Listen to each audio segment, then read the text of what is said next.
Chicken ফিঙ্গারের জন্য 3টে শুকনো লঙ্কা, গোলমরিচ, দারচিনি, এলাচটা শুকনো খোলায় তেলে নেব। এটা আমার হয়ে গেছে, মশলাটা পিষা হয়ে গেছে। এটা আছে 200 গ্রাম কিমাটা আমি ধুয়ে রেখেছি। কি মশলা যাবে সেটা আমি বলছি। আদা রসুন বাটা, কুচানো, যে ভাজা মশলাটা করে নিয়েছিলাম সেই উপর দিয়ে ভাজা মশলাটা দিয়ে দিলাম। 1 চামচি ম্যানুর, স্বাদ অনুসার লবণ, পিসের কুইট নিয়ে নিয়েছি, এটা আমি ঘিষে দেব, গ্রেট করে দেব। এখন এটা খুব করে মাখিয়ে নেব জিনিসটাকে।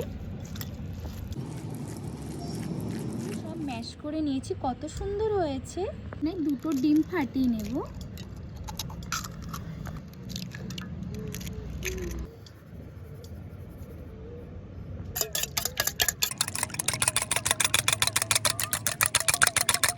ব্রেড কাম, এটা আছে ময়দা। চিকেন ফিঙ্গারগুলো বানাচ্ছি, লম্বা লম্বা করেই বানাবো। লম্বা করে নিয়ে আমি এখন একটা কোট করে নেব, সাথে হবে। ঠিক আছে, এখন আমি ছেড়ে দিচ্ছি ফিঙ্গারগুলো।